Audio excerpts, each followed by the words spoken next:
اسد صاحب کا خاص انداز یہ ہے کہ وہ قرآنی استعارات یعنی میٹافورس کو عقلی اور سائنسی پیرائی میں واضح کرتے ہیں۔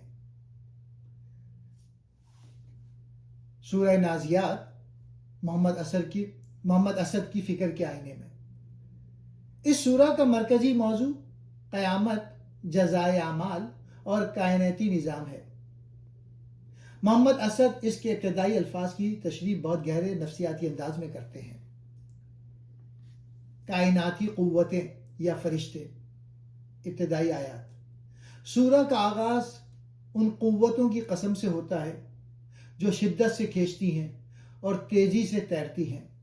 محمد اسد کی تشریح، روایتی طور پہ ان سے مراد فرشتوں کے لیے لیا جاتا ہے، لیکن محمد اسد کہتے ہیں کہ یہ ان مخفی کائنات قوانین، ہڈن کاسمک پاورز کی طرف اشارہ ہے جو کائنات کے نظام کو چلا رہے ہیں۔ یہ موت کے وقت روح نکالنے سے لے کر ستاروں کی گردش تک ہر چیز پر محیط ہے۔ یہ قسم اس بات کی گواہی ہے کہ کائنات اتفاقیہ نہیں بلکہ ایک عظیم نظم و ضبط کے تحت ہے۔ دوسرا نقطہ، قیامت کا صدمہ۔ آیت 6 سے 9 میں اس زلزلے کا ذکر ہے جو سب کچھ ہلا دے گا۔ اسد کے مطابق یہ صرف مادی دنیا کی تباہی نہیں بلکہ انسانی شعور کا وہ لمحہ ہے جب اس پر حقیقی ابدی ظاہر ہوگی۔ وہ دل جو دنیا میں غافل تھے اس دن خوف سے دھڑک رہے ہوں گے کیونکہ ان کا جھوٹا سہارا مال و جا ختم ہو چکا ہوگا۔ تیسرا نقطہ، حضرت موسیٰ علیہ السلام اور فرعون کا قصہ۔ سورت کے وسط میں فرعون کا ذکر اختصار کے ساتھ آیا ہے۔ محمد اسد لکھتے ہیں کہ فرعون سرکشی کی علامت ہے۔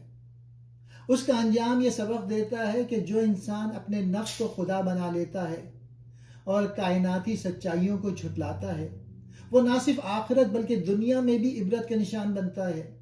ہدایت صرف اسے ملتی ہے جو اپنے رب سے ڈرنے والا ہو۔ پانچواں نقطہ، دو انجام۔ سورت کے آخر میں دو گروہوں کا ذکر ہے۔ سرکش، جس نے دنیاوی زندگی کو سب کچھ سمجھا، اس کا ٹھکانہ جہیم یعنی آگ ہے۔ دوسرا، ڈرنے والے، جس نے اپنے نفس کی بے جا خواہشات کو روکا، اس کا ٹھکانہ جنت ہے۔ محمد اسد کی فکر، یہاں نفس کو روکنے پر بہت زور دیا گیا ہے۔ اسد کے نزدیک انسانی کامیابی کا راز اپنی حیوانی جبلتوں پر قابو پانے میں ہے۔